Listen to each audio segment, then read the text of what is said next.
O Tottenham ficou 17 anos na seca, só que recentemente eles conseguiram conquistar um título. Por isso, o canal Eurofoot, que dispensa apresentações, fez esse vídeo aqui. Tottenham, um caminho pro final da seca de 17 anos. Nos últimos anos, o Tottenham Hotspur virou piada mundial. A falta de títulos chegava a quase 2 décadas e os vexames se acumulavam, como uma grossa camada de barro da qual o clube não conseguia sair. E rapaziada, já começa como com essa edição sinistra aqui, hein? Caraca, mano, os caras os gigantes, né? Uma das piores temporadas que os Spurs já tiveram se converteu numa das melhores. O Tottenham, no fio da navalha entre o céu e o inferno, conseguiu, no detalhe, cair pro lado certo. É isso aí, foi dito que você ia destruir o Sif, destruiu mesmo. Esse é o Tottenham, o caminho pro fim do jejum de 17 anos.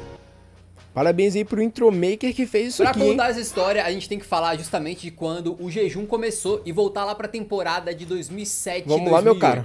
Nessa época, o Tottenham obviamente já era um clube tradicionalíssimo da Inglaterra, mas ainda longe de fazer parte do que hoje chamamos de Big Six. Desde a primeira Premier League em 92-93 até o fim da temporada 2004-05, os Spurs se firmaram como um time de... No caso, a primeira Premier League que eles participaram, ou no caso, a primeira Premier League de todas, né? Porque, tipo, a Premier League, como a gente conhece hoje, não faz muito tempo que ela foi criada, né? meio de tabela no máximo, acumulando temporadas ali em nono, em 10º, 12º, 14º e por aí vai. Um time medíocre bem na concepção da palavra, mediano. Mal comparando e sem querer ofender ninguém, algo como o que o Crystal Palace é hoje em dia. Seria tipo um Atlético Mineiro pra nós, né? Um São Paulo, com todo respeito. Tanto é que uma vez o United do Ferguson ia enfrentar o Tottenham e ele usou a famosa expressão Lads, it's Tottenham. Do Ferguson ele ali? ia enfrentar o Tottenham. É ele aqui, rapaziada? Ou é alguém só muito parecido? E ele usou a famosa Deixem nos expressão comentários. Lads, it's Tottenham. Como quem diz, não precisa se preocupar, é só o Tottenham, fiquem tranquilos, entrem lá e ganhem o jogo. E o objetivo desse vídeo é ser positivo e falar dessa conquista do Tottenham depois de quase 2 décadas. Mas e esse vídeo é muito especial pro apresentador, né? Que de novo, não sei o nome dele, mil desculpas, eu acho que deve estar aqui na descrição, não tá? Não, pelo visto não, se tivesse eu não vi. o objetivo desse vídeo é ser positivo e falar dessa conquista do Tottenham depois de quase 2 décadas. Sim, eu não sei se eu tinha finalizado minha frase ou não, mas ele é torcedor do Tottenham, então esse vídeo dele aqui é muito importante pra ele. Mas não tem como a gente contar essa história sem passar pelos momentos ruins e, portanto, vai pintar aqui do lado uma lista de 6 piadas da qual o Tottenham foi alvo nos últimos anos.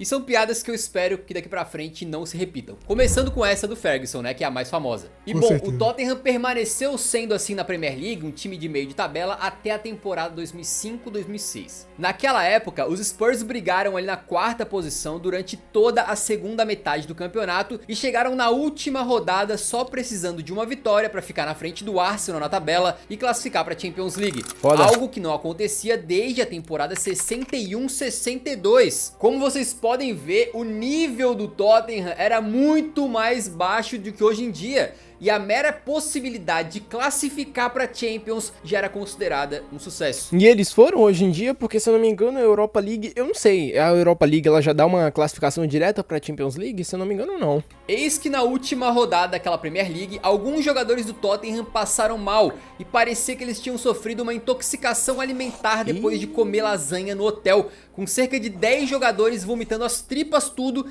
e daí pra pior. Ah, mas lasanha, né, mano? Já é uma comida meio perigosa, né, mano? Pra não ter sido nada, né? Só o efeito da lasanha mesmo é daqui pra ali. Com o elenco todo passando mal, o Tottenham então perdeu do West Ham por 2-1, viu o Arsenal ganhar o seu jogo e assim perdeu o 4º lugar e a classificação pra Champions pro maior rival e na última rodada. E nesse ano ele estava bem, fato que a gente sabe hoje que casa bem com essa reputação que o Tottenham acabou criando nos últimos anos, com esse termo Spursy sendo usado a rodo na Inglaterra. Algo que no Brasil aí eu traduzi livremente pra totada, né? Dar uma de Tottenham, amarelar, pipocar. Mas o 5º lugar não era de se jogar fora, foi a melhor posição do clube na Premier League moderna e a melhor no campeonato inglês desde 1990. Portanto, para a temporada seguinte, a expectativa era alta e apesar de inúmeras lesões e de um começo de temporada fraco, o time deu uma engrenada para terminar a Premier League em 5º lugar novamente, 2 vezes seguidas. Na época foi considerado um sucesso. O Tottenham jogava um futebol elogiável e contou com o excelente búlgaro Berbatov chegando como contratação e imediatamente se tornando o artilheiro do clube naquela temporada. O Tottenham estava numa onda positiva, até que veio a temporada 2007-2008 e com ela a contratação de um jovem lateral chamado Gareth Bale. Quem é esse aí, promissor rapaziada? até, né? Porém, a totada veio forte. Se a ideia era subir mais um degrau e conseguir classificar para Champions em quarto lugar pelo menos, dessa vez o clube recuou e voltou a ocupar apenas o meio da tabela na Premier League. Só que às vezes um mau desempenho no campeonato inglês permite que a equipe foque as suas atenções em outro lugar, e foi exatamente o que aconteceu. Na Copa da Liga, os Spurs eliminaram um City pré-dinheiro nas quartas. Copa da Liga, né? FA Cup? FL Cup? Não lembro. E nas semis meteram uma chapuletada de 5-1 no Arsenal no jogo de volta. Uma vitória pra história do derby, pra colocar o galão na final contra outro rival de Londres, o que era Galo? o Chelsea. Aqui é importante destacar, como vocês já estão vendo, que o Tottenham nunca foi um clube do patamar do Manchester United, Sim. nunca foi um Liverpool. Era um clube de força bem menor e, portanto, chegar nessa final de Copa da Liga já era a chance do time sair de uma fila que já vinha de 9 Mas anos. a gente sabe que não vai dar em nada, Exatamente. O Tottenham tinha ganhado uma Copa da Liga em 1999 e, portanto, em 2008 já existia um jejum ali de quase uma década, o que na verdade não era uma grande novidade pro Tottenham não. Na final contra o Chelsea, já novo rico, né, com Lampard, Terry, Cech e Drogba, o Marfinense meteu um gol de falta, mas o Totão foi buscar a virada com o Berbatov, batendo pênalti com a calma de um homem feito de gelo, e um gol salvador do zagueiro Woodgate, numa falha bizarra do Peter Cech, que socou a bola em direção à cabeça do adversário. Um gol feio, horrendo, mas que dava um título pro Tottenham e tirava o clube da seca, um roteiro que a gente veria se repetir muitos anos depois. Com essa conquista, Berbatov e companhia iam para a Copa da UEFA, atual Europa League, né? Pela terceira vez consecutiva, enquanto o clube vivia uma fase muito boa e estava claramente numa trajetória ascendente. A partir dali, as cobranças seriam maiores e o Tottenham começaria a escalar a tabela da Premier League para se consolidar como uma das forças do futebol inglês. Porque quanto mais forte você fica, né, mais as cobranças aumentam. Eu sei uma coisa sobre você. Tu não sabe nada sobre mim. Mesmo sem te ver. Você e 99% do Brasil não fala inglês. Tô tentando. Em 2008 e 2009, o Tottenham fazia o seu pior início de temporada na história. Era a lanterna da Premier League, somando 2 pontos em 8 jogos. Até que Harry Redknapp assumiu como treinador e, com o reforço de Luka Modric, deu uma mexida no time, terminando a campanha em 8º lugar. Uai, e ainda mas aquela foto lá de antes não era o Luka Modric já não? levando os Spurs para mais uma final de Copa da Liga, perdida para o United de Ferguson nos pênaltis. Depois, na segunda temporada de Redknapp, ele colocou o time em 4º lugar, levando o Tottenham para a Liga dos Campeões 50 anos depois da última participação. Esse seria um momento de inflexão para o clube, que agora esperava poder brigar pelo top 4, né, por uma vaga para o UCL toda a temporada. E nesse retorno à Champions na temporada 2010-2011, caraca, mano, o time deu uma lembrança memorável para os torcedores, eliminando o Milan nas oitavas com um gol de Crouch, que pra mim foi extremamente marcante na época, tá? E caindo pro poderoso Real Madrid na fase... Esse é aquele jogador altão? Ou é impressão minha? Extremamente marcante na época, tá? E caindo pro poderoso Real Madrid na fase seguinte, enquanto na Premier League ficou em 5º, Acho o que que não, normalmente eu tô seria viajando. uma ótima posição, mas talvez já um pouquinho decepcionante, considerando o gostinho que o clube tinha sentido de Champions League. O retorno pra Liga dos Campeões parecia que não demoraria, porque veio a temporada 11-12 e o Tottenham terminou em 4º lugar, mas não classificou para Champions. Ué, como, né? Como é que pode? Isso porque um dos grandes rivais do Tottenham, o Chelsea, foi o grande campeão da Champions e terminou fora do G4 no campeonato inglês. E naquela época, eles não abriram uma nova vaga. Somente 4 ingleses poderiam ir para Champions. E assim, simplesmente o Chelsea foi para o UCL e o Tottenham, em 4º, teve que se contentar com a Europa League. Injusto para os Spurs, mas motivo de piada para os rivais, especialmente para os torcedores do Chelsea, que não só foram campeões europeus, como também chutaram a bunda do Agora Tottenham tem que pra zoar, fora né, da não? Champions. E por mais que não fizesse tanto tempo assim, os anos sem ganhar títulos já começavam ali a se acumular. Mas se de 2008 a 2012 o clube começou a se consolidar mais no alto da tabela, e mesmo com decepções aqui e acolá, virou time de Champions League, a partir daqui a mágica realmente começaria. Para a temporada 2012-2013, o Tottenham fez contratações que acabaram marcando a história recente do clube, como o goleiro Lohri, o zagueiro Vertonghen e o volante Dembélé, Além disso, o promissor técnico André Vilas-Boas assumiu depois de sair do Chelsea e levou o time à sua melhor pontuação na era Premier League, 72 pontos e novamente um quinto lugar, muito graças à ascensão de Gareth Bale, que nesse momento já tinha se transformado em ponta e com o AVB jogava mais pelo meio, fazendo a sua melhor temporada pelo Tottenham. O galês estava completamente imparável, meteu trocentas buchas de fora da área. Ele foi daí direto pro Real Madrid, eu acho que ele vai falar aqui, né? E foi eleito tanto o melhor jogador jovem quanto o melhor jogador geral da Premier League. E não à toa, logo depois foi pro Real Madrid como a contratação mais cara da história na época. Caraca, mano. Então, porra, o Tottenham pelo menos conseguiu tirar um dinheirinho nessa brincadeira aí, hein? Já na temporada 2013-14, o Vilas-Boas levou o Tottenham a um período de instabilidade, que somado com uma derrota de 6-0 pro City e outra de 5-0 pro Liverpool, levou à sua demissão.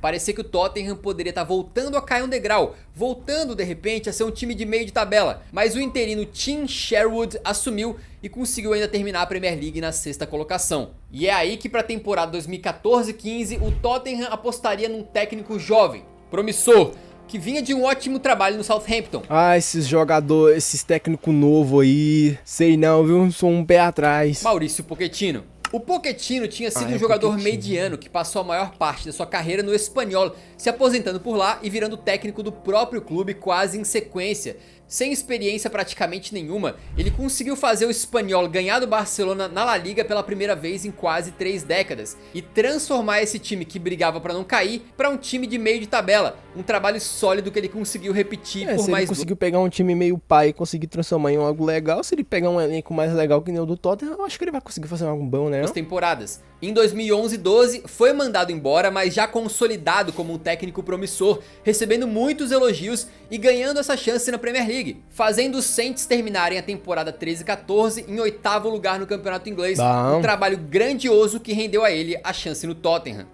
Tinha um mix de otimismo pelo trabalho que ele vinha fazendo no Southampton, que era muito bom, mas eu acho que tinha uma cautela, porque a temporada anterior tinha sido muito ruim. Legal isso aí, mano. Não sabia o que esperar. Essa é a verdade, não sabia o que esperar do Pochettino. E o casamento foi total. Se na temporada anterior o clube tinha sentido a falta de Gareth Bale e a ausência de um grande protagonista que pudesse chamar responsabilidade e decidir jogos, para a temporada 2014-15, Pochettino e companhia encontraram a solução dentro de casa. Foi justamente em 14-15 que um jovem da base, um camaradinha chamado Harry Kane... E até hoje esse filho da puta tem ascensão jogando muita bola. Esse Harry Kane é muito bom. Pensa num cara que foi esnobado pela falta de títulos, viu, velho? Ele é realmente muito bom. Mano, sabe aquele cara que ele chuta e parece que ele tá chutando de qualquer jeito e o bagulho vai no gol, tá ligado? É aquela rapaziada que tem facilidade pra fazer gol. E o Harry Kane é um desses, mano. Ele é realmente muito bom. Que nas temporadas anteriores vinha acumulando empréstimos difíceis pra clubes menores,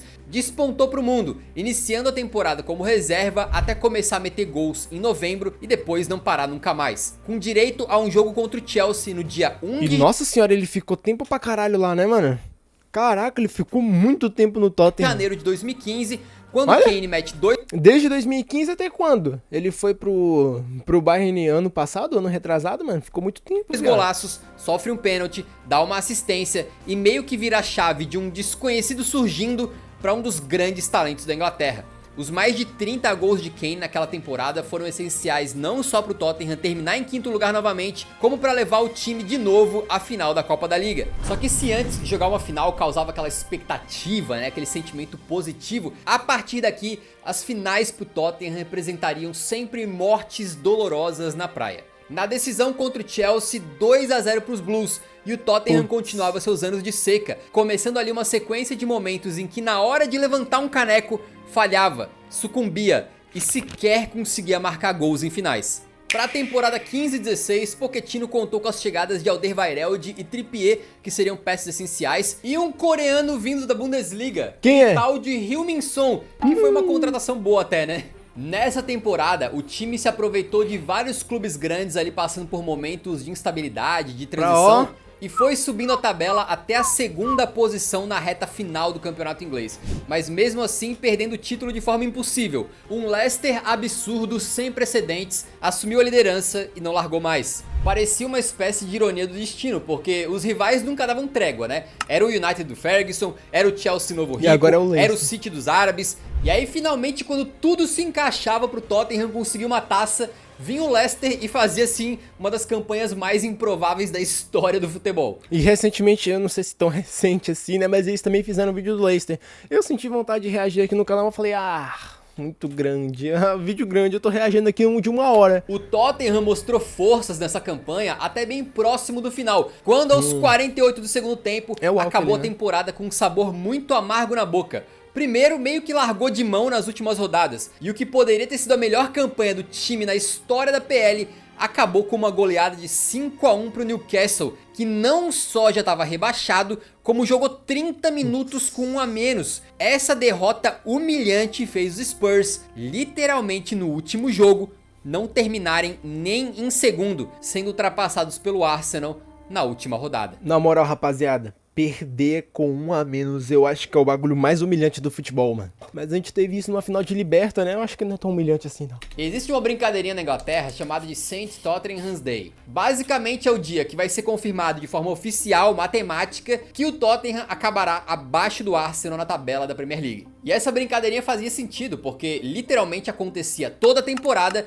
desde 95. Mesmo sem o título, 2015 e 16 era a vez, pelo menos, dessa zoeirinha acabar, mas o clube deixou escapar e ainda com uma goleada humilhante. Mais um desses pequenos momentos, mas Esses gringos é muito otário, mano. As coisas que os caras inventam, velho. significativos que fariam o Tottenham virar piada na boca de muitos. E o detalhe, o Arsenal nem tava bem também, vivia o seu próprio jejum na Premier League, mas os caras todo ano conseguiam pelo menos comemorar terminar acima do seu grande rival. Olha o troféu dos caras, mano.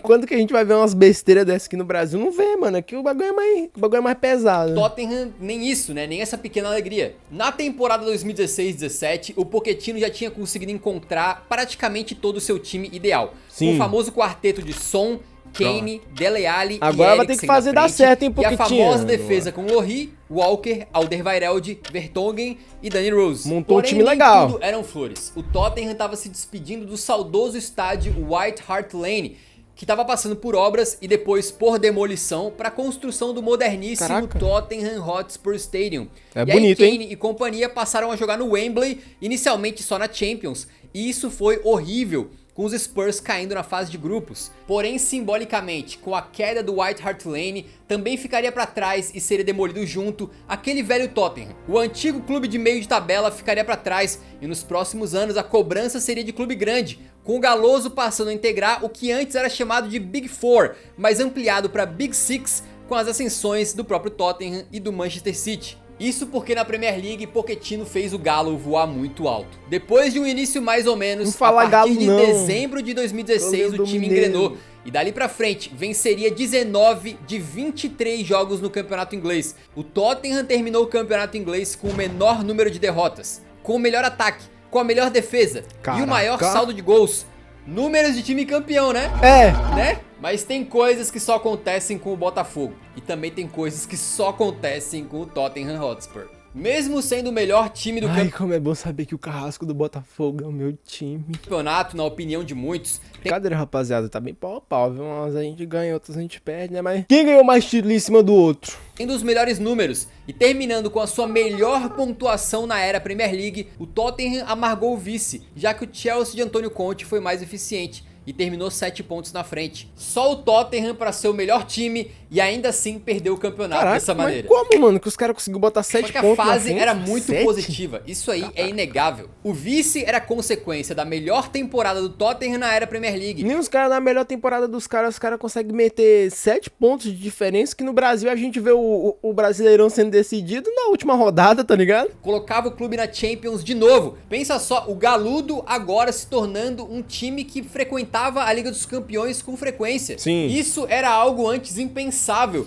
E lembra a temporada que acaba com uma derrota humilhante pro Newcastle? Pois é, nessa temporada agora, os últimos 2 jogos foram um 6-1 pra cima do Leicester e um 7-1 em cima do Hull, deixando uma imagem muito mais do que positiva para a temporada seguinte. E sabe aquela história do St. Tottenham's Day? Dessa vez não teve totada, não teve vexame, não teve amarelada nem nada. Só uma excelente campanha que fez o Tottenham terminar na frente do Arsenal na tabela pela primeira vez em 22 anos. Pode riscar aqui, ó, essa aqui já não cabe mais. Mas e naquela temporada lá que eles fizeram tudo certinho? Que eles ficaram abaixo só do... Que eles ficaram só abaixo do Chelsea. Eles também não ficaram em cima do Arsenal, não? Pra todo clube menor, enfrentar um clube maior é motivo de orgulho. E isso aí em praticamente todos os níveis. Por exemplo, quando o pequeno Deportivo Mineira da 4ª divisão foi sorteado contra o Real Madrid na Copa do Rei em 2024-25, os caras piraram de alegria. É uma cidade que só vê futebol de várzea, nunca que os caras poderiam imaginar enfrentar um time da 1ª divisão, muito menos um Real Madrid. E pro Tottenham, acostumado a enfrentar os grandes da Inglaterra, agora abria-se uma porta diferente. E cada vez mais o Galo de Londres começaria a enfrentar os grandes também de outros países, as potências europeias. E na Champions, esse novo desafio se transformou num verdadeiro sonho, do qual nenhum torcedor queria acordar. O time do Pochettino caiu no grupo do Real Madrid, e quando recebeu os merengues no Wembley, para mais de 80 mil torcedores, com direito a Sérgio Ramos, Marcelo, Kroos, Modric, Casemiro, Cristiano, Benzema e toda essa rapaziada em campo, eles que já eram bicampeões seguidos da Champions e que ganhariam novamente nessa edição, o torcedor Lily White viu um dos grandes momentos da história recente do clube. O Tottenham não tremeu pro gigantesco Real Madrid e com o brilho do garoto Dele Alli, que surgia na época como a promessa mais valiosa do mundo, venceu de 3-1 o time mais badalado do planeta, para dar mais um passo à frente na sua trajetória como clube e cravar: nosso lugar é brigando com esses caras, sim. Tudo no clube apontava pra cima. Era renda de clube gigante, investimento alto que colocava o Tottenham no Big Six inglês. Era um estádio novo, super moderno sendo construído para levar o time pro futuro. Eram posições altas na tabela e classificações seguidas pra Champions, o que nunca antes tinha acontecido na história. Naquele momento, tudo ao redor do Tottenham parecia muito positivo e o time terminou a fase de grupos da Champions invicto e em primeiro lugar. Isso é muito foda, mano, porque dá aquela sensação que aquela demolição daquele estádio deles antigo, tá ligado? Foi realmente o momento do recomeço, tá ligado? Mesmo pulando na frente do placar, enfrentando a Juventus na volta das oitavas, cairia depois de tomar uma virada relâmpago. E eu não sei o que aconteceu. Eu não sei. O time tava tão bem, o time tava competindo tão bem, mas... Esses caras devem ser torcedor do Tottenham, né? Olha lá, ó. Tottenham da depressão. Aí, ó, legal, eles trouxeram umas participações especiais nesse vídeo aqui, eu gostei. Tava aqui, se classificando. Pra dar essa sensação realmente de documentário nesse vídeo, tô gostando bastante. Depois, no final do vídeo, eu falo mais sobre a edição, porque, mano, excelente. Tomando conta, ditando o ritmo e 2 bolas depois, trocou. Calma aí, pelo amor de Deus, rapaziada, começou a cair chuva aqui, eu tive que tirar as roupas do varal. Trocou completamente o rumo do jogo, o destino do Tottenham naquela temporada. Parece que veio uma força e falou, não vai. Ao final da partida, o zagueiro da Juve, Chiellini, tentava explicar como que o seu time tinha virado tão rápido e falou uma frase engraçada, que virou munição na mão dos rivais. But Tottenham is the history of the Tottenham. Fazer tudo certinho e no final amarelar. Era a totada, já tinha virado meme. Era o Lads It's Tottenham, era o St. Tottenham's Day, era o Spursy, era It's the History of the Tottenham. As zoações se acumulavam, a lista ficava cheia e os títulos, nada. Na Premier League, mais uma vez o Pochettino engrenou o time de dezembro pra frente, com os Spurs terminando em terceiro, ainda que longe do líder City, que simplesmente meteu 100 pontos, né, aí não teve nenhuma competição, mas mesmo assim era um grande sucesso. E também a prova de que o St. Tottenham's Day já era, porque o Tottenham mais uma vez terminou bem na frente do Arsenal na tabela. A alegria era encontrada nesses pequenos momentos. E na última rodada daquela PL, um jogo emblemático. O Tottenham toma 3-1 do Leicester em casa, mas sem desistir, consegue virar com 3 gols em sequência, dos 49 aos 60 minutos, mostrando que ali tinha um time que acreditava, que nunca desistia e que poderia reagir frente até os resultados mais adversos de Jogão todos. Da porra, hein, Isso velho? ficaria muito claro já na próxima temporada. Eu vou te mostrar em 1 minuto porque investir em Pô, rapaziada, eu tô cortando os anúncios, mas, mano, nesse vídeo que tá foda, hein? Um atrás do outro, mano. Em 2018, o Galo de Londres tinha completado então 10 anos de seca desde aquele último título de Copa da Liga. E se na Premier League moderna a sequência de terceiro lugar, depois segundo e depois terceiro de novo tinha sido a melhor da história do clube, e também se a classificação para Champions tinha se tornado algo corriqueiro e até exigido, ainda faltava uma grande campanha na Liga dos Campeões. Só que isso seria difícil porque, mesmo com toda a evolução do clube, o Tottenham tava quebrado.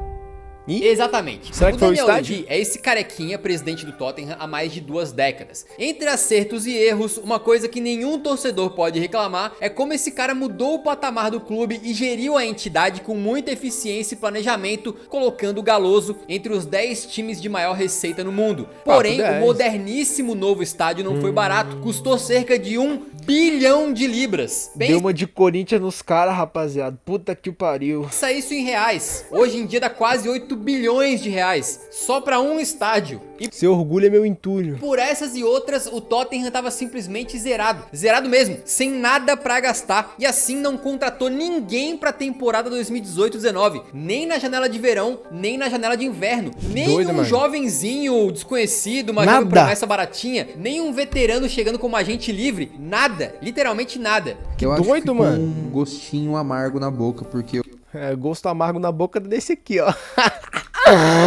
Ai, meu Deus, o que eu fiz o aqui? Tottenham tava claramente num fim de ciclo daquele elenco. Foi aquela sensação que ficou faltando um pouquinho de um empurrãozinho da diretoria, né? Imagina o seu clube fazer 0 contratações em uma temporada inteira. É difícil Doido, de né, pensar, mano? né? E realmente, porque foi a primeira vez que isso aconteceu na Premier League com qualquer clube.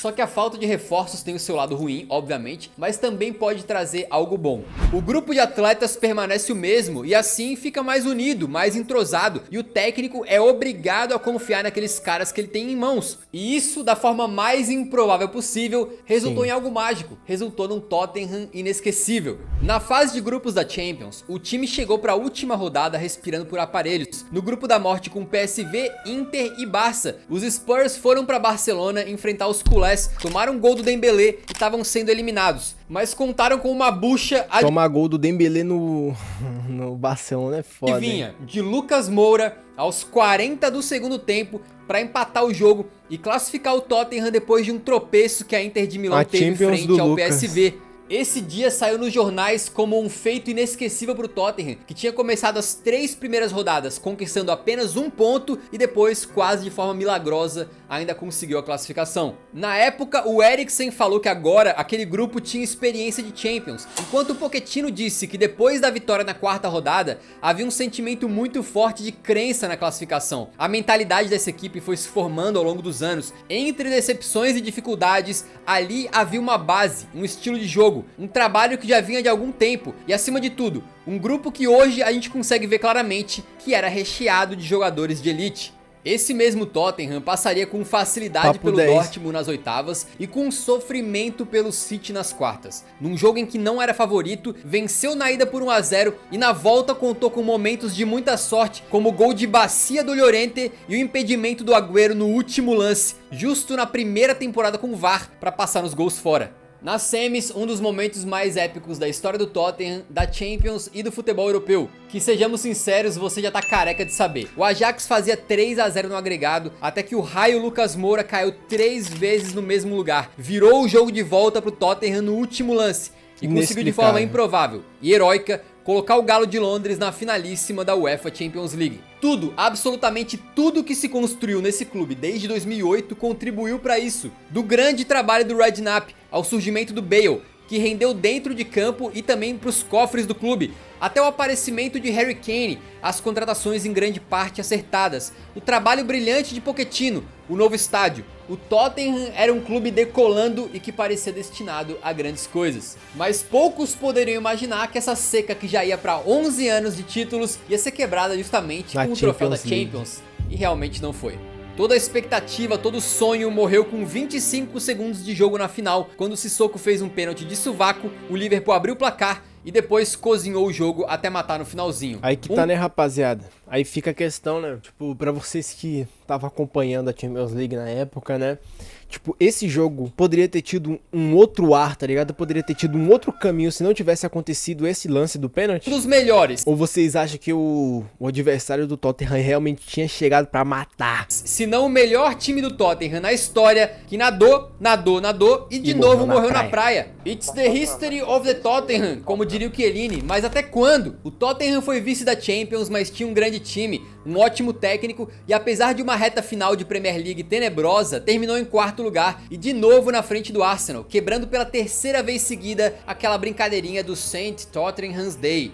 A virada de chave estava muito, mas muito próxima de acontecer. Era uma final inédita de Champions, um time jovem e empolgante de ver jogar, e agora sempre no topo da Premier League. O que podia dar errado? A temporada seguinte, entretanto, começou da pior maneira possível. Abatido pela derrota na Champions anterior, o Tottenham começou a Premier League com apenas 3 vitórias em 12 jogos. E ainda por cima na Champions tomou uma goleada histórica de 7-2 do Bayern de Munique, em pleno Tottenham Hotspur Stadium, que tinha sido inaugurado justamente naquele ano. O que era para ser um símbolo do futuro, de força, acabou não dando tanta sorte inicialmente. Com isso, o inimaginável aconteceu. Pochettino, que estava no céu há coisa de 6 meses antes, e era adorado pela torcida, foi mandado embora. Um jovem técnico que fez os torcedores sonharem mais do que qualquer um havia conseguido em décadas. Mas até que faz sentido, né, mano? Porque, tipo assim, apesar dele estar elevando, né, conseguindo colocar o time em um outro patamar, ele ainda não tinha conseguido nenhum resultado no clube, tá ligado? Então até que faz sentido mandar ele embora. Mas que mesmo com tudo isso, não conseguiu mudar o desfecho constante do time.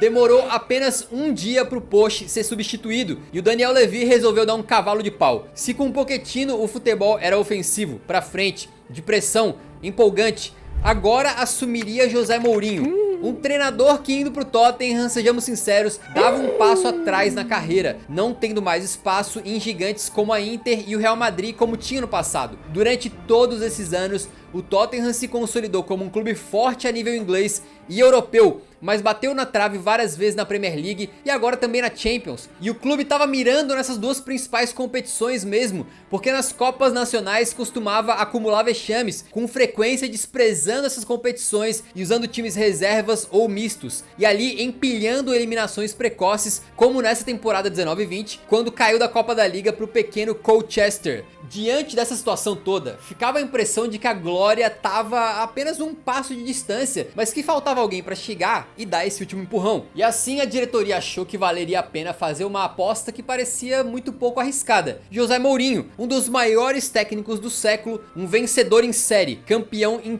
todos os clubes onde passou. Essa contratação era praticamente uma garantia de troféus, só que o problema é que o Mourinho quebraria toda a estrutura que demorou anos para ser formada dentro do clube, tanto em termos de mentalidade quanto de futebol jogado. Isso é muito ruim porque às vezes o técnico chega, né, com um legado nenhum, tá ligado? O trabalho anterior, né, foi uma porcaria e o cara chega, não dá certo, né? Tipo, isso tá acontecendo muito aqui no Brasil, mano. Sei lá, já fui uns 10 técnicos aí pra vala só nessa brincadeira, tá ligado? Porque, mano, o técnico chega, não tinha nada construído, o cara vai começar a construir do zero e construir do zero requer tempo, né? E os clubes brasileiros não conseguem entender isso. E aqui é diferente, tá ligado? Eles já tinham um legado, o técnico tinha deixado um trabalho muito bom e o cara foi lá e cagou em cima do que já tinha. Ele teve ótimos momentos, é verdade, como quando no início da temporada 2021 chegou a liderar a Premier League na 12ª rodada, com ele extraindo talvez a melhor versão de Harry Kane, que passou a cair mais pra trás pra armar jogadas, e assim se entendeu com o som num patamar ainda mais alto do que a gente tinha visto anteriormente. Só que o desempenho rapidamente começou a cair. O Mourinho tentou fazer com que os jogadores atuassem de forma agressiva, pediu que eles fossem sujos nas entradas se necessário e instaurou no time um futebol que acabou sendo pútrido, jogando defensivamente até contra os adversários mais fracos da liga, apostando tudo na combinação Kane e Son e cedendo inúmeros empates no final contra times do nível ali de Fulham, Wolverhampton e Newcastle. O futebol jogado pela equipe passou a ser horrendo, terrorista mesmo, tá? Foi também a época que estava sendo gravado um documentário ali com os bastidores do Tottenham, talvez na expectativa de conseguir registrar em filme uma temporada épica de superação, de fim da seca. Mas isso não só não aconteceu, como o que era pra ser recordação de algo histórico, acabou virando meio que o show do Mourinho, com momentos como aquele do virando meme e viralizando. Mesmo assim, o Mo levou o clube pra final da Copa da Liga. Mourinho, o que você quer dizer com a Só que numa decisão histórica, que seria importante no futuro, o presidente do clube, Daniel Levy, resolveu demitir Mourinho poucos dias antes da final contra o Manchester City, preferindo jogar a decisão com um técnico interino, o que muitos consideram loucura atualmente, mas que na época foi uma decisão que eu apoiei. O time com o Mo não vinha jogando absolutamente nada e possivelmente tomaria uns 4-0 do City na final. Com o Ryan Mason de interino foi só 1-0, então meio que saímos no lucro. Só que essa é a minha visão. A demissão do Mourinho, na verdade, divide muito as opiniões entre os torcedores do Tottenham. E me deixa uma pulga atrás da orelha saber que ele não teve essa oportunidade, ele não pôde finalizar o que ele começou. Afinal, se não tá indo de encontro ao projeto esportivo, tudo bem, pode encerrar o ciclo, pode rescindir, mas deixa a pessoa terminar o que ela começou. Porém, foi mais uma final perdida e mais uma sem fazer gols. O Tottenham terminou então a Premier League em 7º lugar, não classificou para a próxima Champions e parecia numa crise de identidade, abandonando todo o seu estilo dentro de campo que deu certo no passado e o pior, sem ter os resultados que o futebol pragmático costuma entregar. Para piorar, o Eriksen tinha decidido ir embora em 2020, o Dele Alli já tinha caído de um precipício em termos de desempenho e não era nem sombra do jogador que foi, enquanto o pior estava por vir. No começo da temporada 21-22, com o time sem rumo, Harry Kane resolve que quer ir embora. O City fez uma proposta gigantesca e dava até medo de pensar o que poderia ter sido esse citão do Guardiola com o Harry na centroavância, né? Exatamente. Mas pra alegria da nação, o Daniel Levy é um negociador sagaz, duro na queda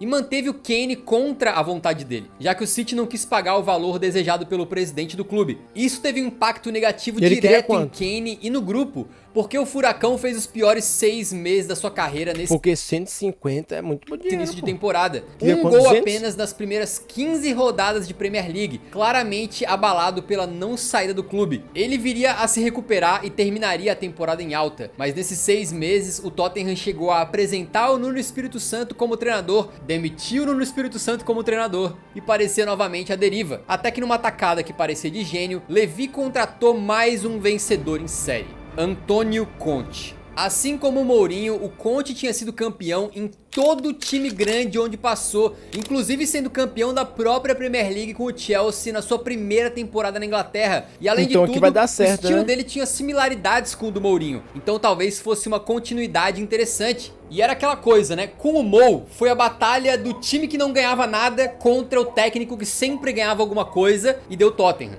E dessa vez a aposta era de que o raio não cairia 2 vezes no mesmo lugar. O Antônio Conte tinha um histórico de conseguir fazer quase milagres na primeira temporada dele nos seus clubes, né? E havia ali uma expectativa de que ele conseguisse fazer o mesmo no Tottenham. Mas Com é o o Conte, o Tottenham caiu na Conference League por WO depois do elenco pegar Covid, mas o italiano levou o time a uma sequência muito boa no restante da temporada da Premier League, terminando o 21-22 em 4º lugar, de novo na frente do Arsenal. Ah, tá bom, o Tottenham tava vindo muito mal, uai. E de novo classificando para Champions. Ele não ganhou nenhum título, mas novamente o clube parecia que tinha retomado o seu caminho, que de repente com o Conte poderia haver ali um retorno àquela época de esperança do Pochettino. Mas uma coisa que é necessário entender sobre o Antônio Conte é que o fogo dele queima forte demais. O italiano geralmente derruba todas as pontes que constrói em pouquíssimo tempo. Foi assim durante toda a sua carreira e no Tottenham não seria diferente. O fogo do Conte é uma fogueira de papel. Acende rápido e brilha intensamente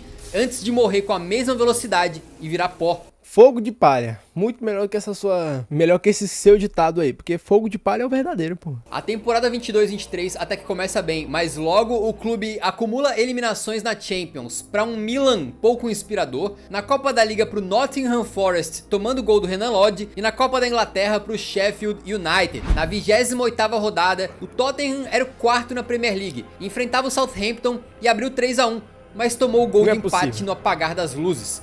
Na coletiva pós-jogo, o Antônio Conte surtou, extremamente irritado, deu uma entrevista bombástica que rodou o mundo. Nessa coletiva, ele criticou o clube, dizendo que o Tottenham não ganhava nada, não era à toa, que era uma questão cultural ali dentro. I don't know, because they are used here. Don't play for something important. They don't want to play under pressure. E foi na jugular dos donos, dizendo que os caras estavam lá há décadas sem ganhar nenhum troféu. 20 years that there is the owner and never won something. Tottenham story is this. A fala do Conte foi muito forte porque ela era verdadeira. Ele não necessariamente falou nada de errado ali, mas a forma como ele falou, agressiva e desprezando o próprio clube que ele comandava, virou todos contra ele, inclusive eu, e assim ele foi muito bem demitido. Por um lado, tudo bem, ele foi o Óbvio. italiano grosseirão, sincerão, que ele sempre foi. Mas não pode, mano. Não pode um cara no cargo como ele falar uma porra dessa, E não. apontou ué. algumas situações que realmente faziam sentido para aquele momento. Mas por outro, deixou bem claro e resumiu quais as questões que fizeram com que o time não rendesse com ele. Ele sempre foi muito mais eu do que o grupo, eu do que o clube, e quando podia ter feito algo para mudar aquela cultura que Essa declaração que ele deu falou muito mais sobre ele do que sobre o clube. criticou do clube, ele não fez.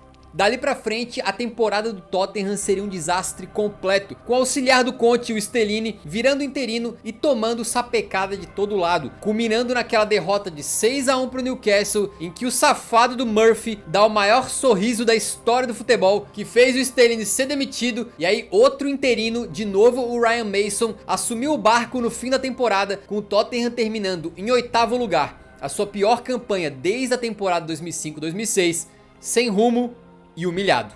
Depois da saída do Conte, confesso que eu fiquei bem revoltado. E a partir daí eu já tava vendo futebol, né? Mas como essa parada aconteceu entre a temporada 22 e 23, eu não peguei essa parada, mas eu já tava vendo futebol nessa época já. Com a instituição Tottenham no geral, eu Sim. já não esperava nada. Eu lembro de ter falado veementemente É legal na ficar com uma época caneta na que mão, né? pode trazer o treinador que for para lugar do Antônio E Conte, não vai nem dar certo. Pepe Guardiola vai resolver essa bagunça. O Tottenham tinha crescido, mas perdia finais, morria na praia e dava vexames com frequência. Além disso, passou da marca de uma década e meia sem títulos e virou a piada mais fácil do futebol mundial. E pra piorar, parece que o clube não tinha salvação, porque se nem 2 dos técnicos mais vitoriosos do século conseguiram dar jeito no Tottenham, quem daria?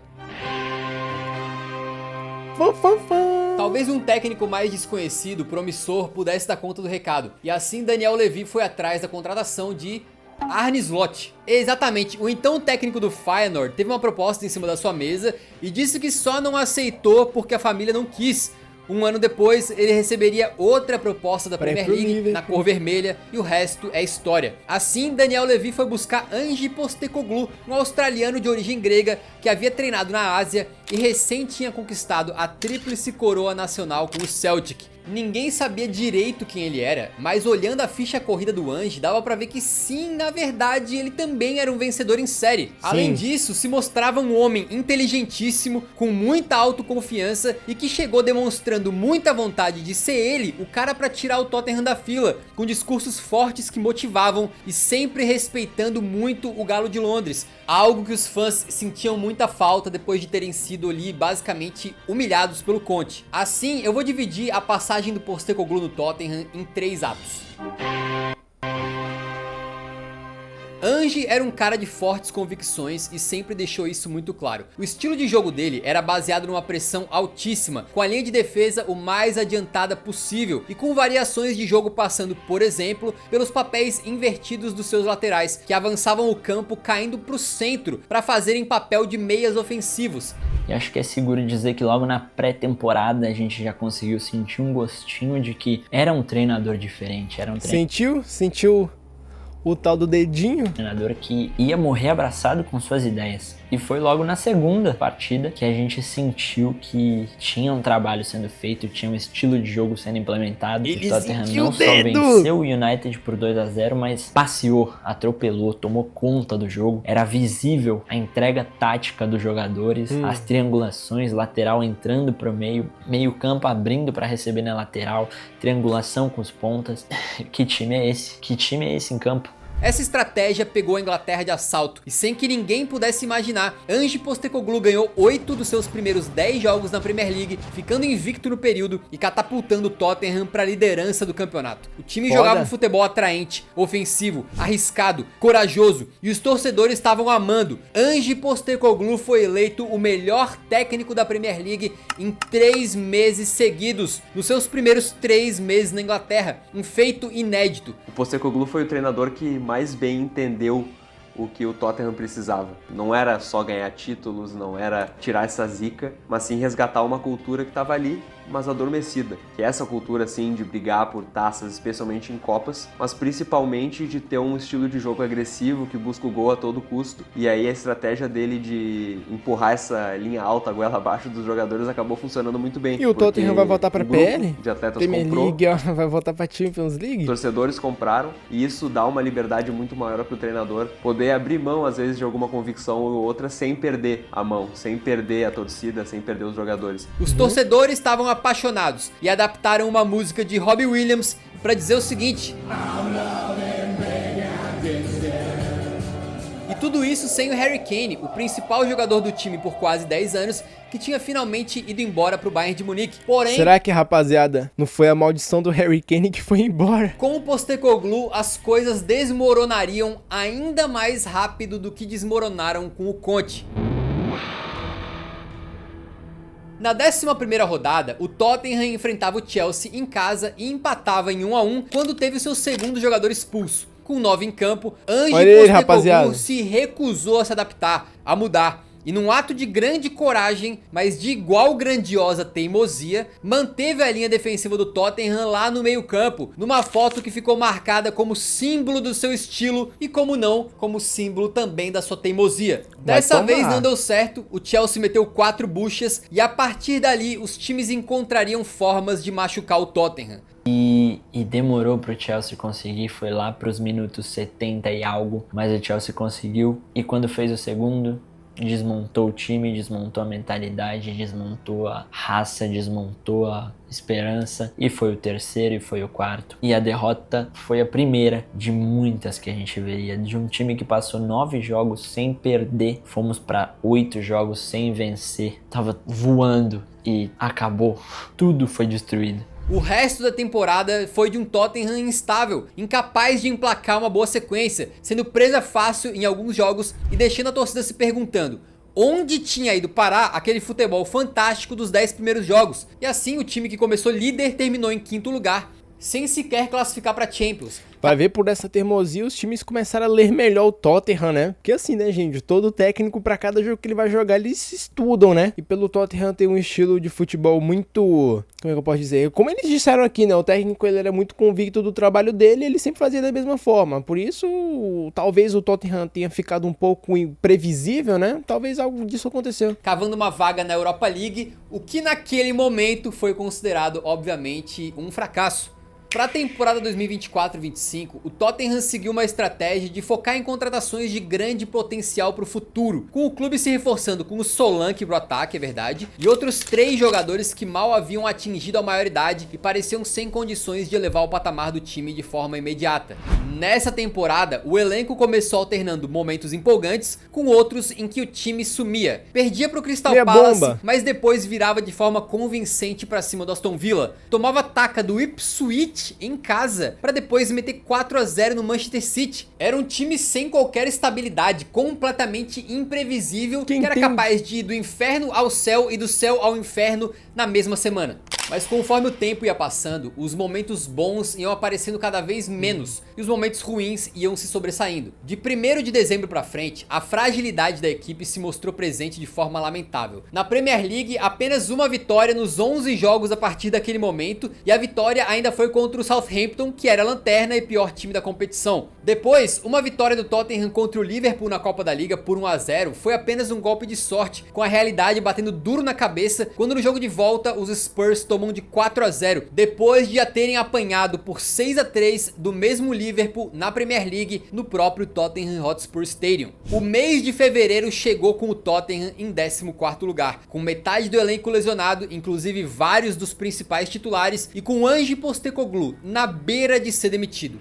Nessa época, o Ange só não caiu porque milagrosamente conseguiu 3 vitórias em sequência na Premier League e também pela campanha dele na Europa League. A prioridade do Tottenham era ganhar um título, seja qual fosse, né? Mas parecia extremamente improvável, porque se nem com um futebol bonito, vistoso, bem treinado e cheio de jogador bom o time ganhou, vai conseguir alguma coisa com essa bagunça desse time e ainda com metade do elenco lesionado? Mas o futebol às vezes parece que não tem explicação. O Tottenham virou as oitavas de final para cima do AZ na Europa League e classificou como quem não quer nada para as quartas de final, onde algo surpreendente aconteceria. Dualidade. O Postecoglou estava pressionadíssimo. Embora ele tenha conseguido criar uma legião de seguidores que defendia o trabalho dele com unhas e dentes até nos piores momentos, a verdade é que ali a maior parte da torcida já tinha se voltado contra ele. Eu, que era um defensor ardente do Postecoglou, já tinha parado de defender o cara e tava esperando a qualquer momento acordar e receber a notícia de que ele tinha sido demitido. O Ange só se segurou no cargo em grande parte porque as inúmeras lesões no elenco davam uma boa desculpa para o desempenho péssimo do Tottenham. Afinal, sem jogadores, com adolescentes improvisados em várias posições, como que ele ia ganhar jogos, né? Mesmo assim, no discurso, o Ange nunca abaixou a guarda, afirmando com confiança de que sempre ganhava um título na sua segunda temporada. I'll correct myself, I don't usually win things, I always win things in my second year.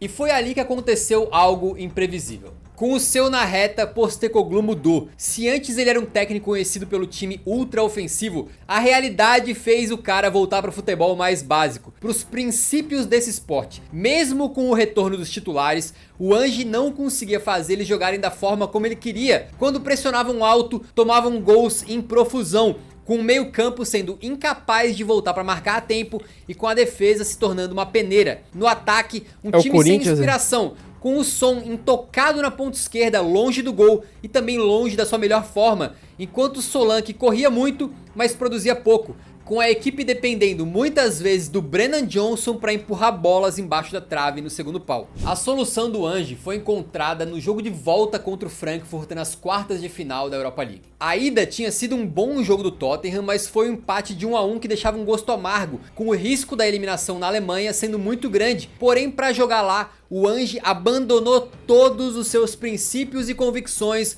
montando um time que daria inveja a Fábio Carille. Todos marcando atrás da bola, numa linha defensiva baixa para jogar a partida por um lance. Solanke, ao invés de pressionar lá na frente, por vezes baixava como um volante. Os laterais, que antes invertiam pelo meio, passaram a fazer o básico, correndo até a linha de fundo para mandar chuveirinho na área. E assim, aguentando uma pressão gigantesca do Frankfurt e contando com a sorte, foi que o Tottenham saiu da Alemanha com uma vitória de 1-0, gol de pênalti. E com a certeza de que se não ia no Ange Ball, iria numa nova tática, completamente oposta, a Ange Wall. Isso aconteceu claramente na Europa League. Ele fez o time jogar de uma maneira um pouco mais reativa, pragmática, mas isso não fez com que os jogadores parassem de acreditar. E não era acreditar num modelo, mas sim numa cultura vencedora, que no fim acabou se provando eficiente. A parede de Ange Postecoglou funcionou na Europa League, mas continuava não dando frutos na Premier, onde o clube patinou, despriorizou o campeonato, e acabou vencendo apenas uma das últimas 12 partidas, terminando a PL em 17º lugar, a pior posição do Tottenham desde que havia sido rebaixado na temporada 76-77, com 22 derrotas. Foi o maior número de reveses na história da Premier League para um clube não rebaixado. O desempenho do Tottenham foi de brigar para não cair, e essa briga só não existiu porque Southampton, Leicester e Ipswich foram sacos de pancada a temporada inteira, com desempenhos abismais. É igual o Vitória, né? É o nosso Vitória. Se fosse num Brasileirão da vida, tu pode ter certeza que tanto o Tottenham quanto o Manchester United teriam brigado para não cair e provavelmente teriam demitido seus técnicos para contratar o Mano Menezes, que chegaria para segurar as pontas e evitar o rebaixamento. Mas como na Premier League isso é praticamente impossível de acontecer e como o Tottenham estava avançando na Europa League, o Ange acabou ficando. E se esse foi o pior Tottenham da história da PL, na Europa League o caminho se abriria, com os noruegueses do Bodo Glimt sendo vítimas até fáceis na semifinal, mesmo para um Tottenham combalido, o que colocou o clube numa posição poucas vezes antes vista na história. O pior clube não rebaixado na Premier League, mas na final de uma competição europeia. Ganhar um troféu, seja qual fosse, tinha se tornado a obsessão do Tottenham. E assim se criou dentro do clube uma espécie de dualidade. Dois lados completamente opostos convivendo ao mesmo tempo. Por um lado, a tremenda decepção com a temporada horrenda que o clube tinha feito, com um futebol paupérrimo que transformou derrotas em rotina. Por outro lado, a crença esperançosa no título da Europa League. O Ange Postecoglou virou ao mesmo tempo anjo e demônio, a esperança e a certeza da derrota, o salvador e o destruidor. A situação ali era de céu ou inferno, era de 8 ou 80 e não tinha nada no meio. Exatamente. Porque do jeito que eles estavam na Premier League, se eles não conseguissem ganhar a Europa League, filho, já era, mano. Aí sim eu acho que ele poderia rodar. Ou o clube ganha essa final e mesmo com a campanha horrível na Premier League, consagra a sua melhor temporada em quase 20 anos, por conta do título, né? Ou perde e consagra a sua pior temporada como clube em 50 anos, consolidando ali o destino do Tottenham como aquilo mesmo, né? Ou a melhor, pior, né, mano? Engraçado. A final era um divisor de extremos e pra esse Tottenham não havia área cinza. A final foi contra quem mesmo? Foi contra o Manchester United ou foi contra o Betis? Sorte do clube foi que o adversário do outro lado da final, o Manchester United, passava por uma situação praticamente idêntica. Uma temporada repleta de uma outra final lá, né?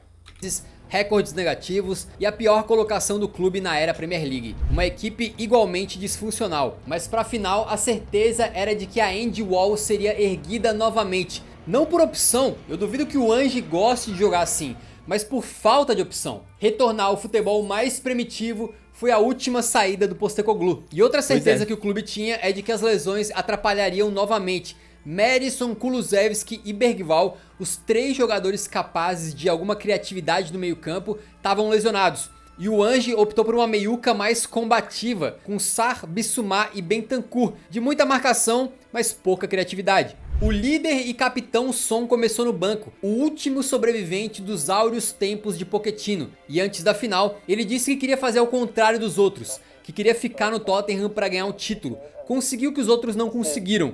E disse que não era lenda do Tottenham coisa nenhuma, que só se tornaria uma lenda se fosse campeão.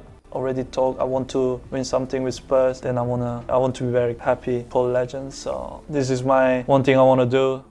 Nas semanas antes da final, o Postecoglou também foi bastante cuidadoso com o elenco, poupando os principais jogadores sempre que possível e brincando que gostaria de embrulhar eles em algodão para que eles não se machucassem. Isso particularmente foi aplicado a Mickey van de Ven, um zagueiro de extrema velocidade e capacidade, mas que passou a temporada inteira quase lesionado, e que no seu retorno foi tratado como um jogador de vidro, jogando o menos possível, apenas nas partidas mais importantes. A final foi no San Mamés, o estádio do Athletic de Bilbao, e valia a salvação tanto para o Tottenham quanto para o Manchester United. Para ambos, seria um alívio depois de uma temporada ridícula. Papo 10, mano. Qualquer um dos... Mano, essa aqui foi uma das finais que os caras foram jogar com mais seriedade, mano. Essa aqui os caras deram o sangue em campo. Porque, mano, poderia limpar a barra de qualquer um dos dois, tá ligado? Ambos, valia classificação pra Champions e os milhões e aí, milhões ó, que vem junto. Classifica pra Champions, ó.